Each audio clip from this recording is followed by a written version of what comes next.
When people think about global power, they usually imagine aircraft carriers, fighter jets, or nuclear weapons. But the most powerful weapon the United States possesses doesn't fire missiles. It doesn't deploy soldiers. It doesn't invade countries. Instead, it moves silently through banks, markets, and financial systems. And when it strikes, entire economies can collapse. That weapon is the US dollar. Today, the currency printed in Washington is used in nearly every corner of the world. Oil is traded in it. Global trade depends on it. Central banks store it as reserves. This gives the United States something no empire in history has ever had: the ability to influence the global economy without firing a single shot. In this documentary, we explore how the dollar became the world's dominant currency, how Washington uses it as a geopolitical tool, and why many countries are now trying to escape its power. Because in the modern world, money is not just economics, it is strategy. To understand the dollar's power today, we must go back more than a century. Before World War II, the world's dominant currency was not the dollar. It was the British pound. At the time, the United Kingdom controlled the largest empire on Earth. Its banks financed global trade.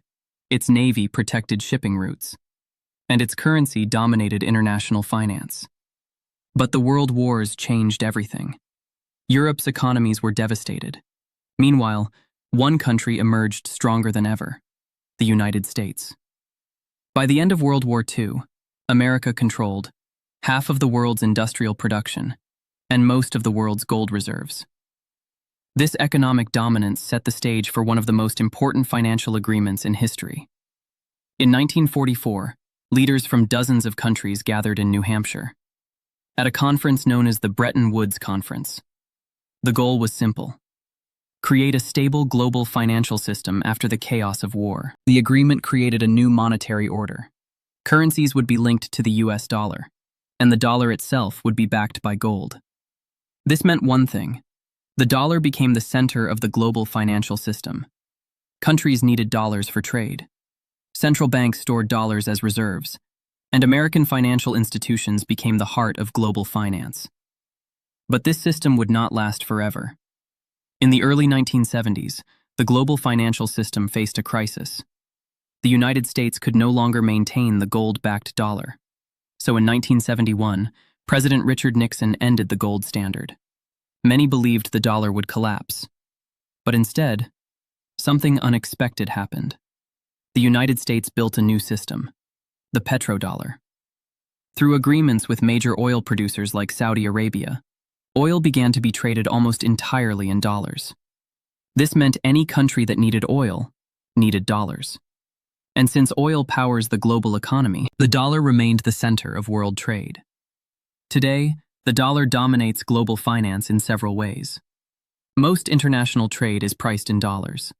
Global banks use dollars for transactions, and central banks store huge amounts of dollar reserves.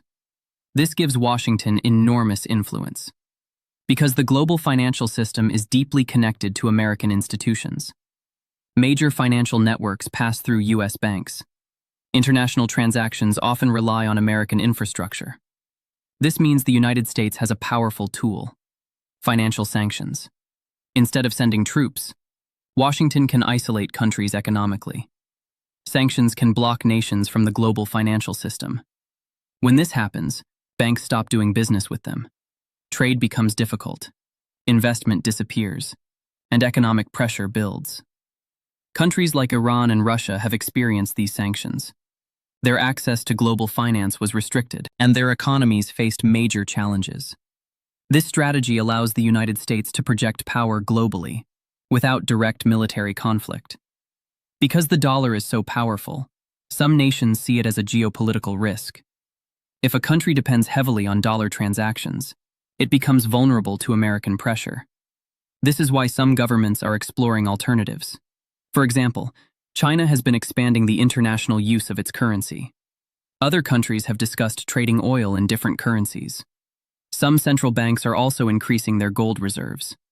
These efforts aim to reduce dependence on the dollar.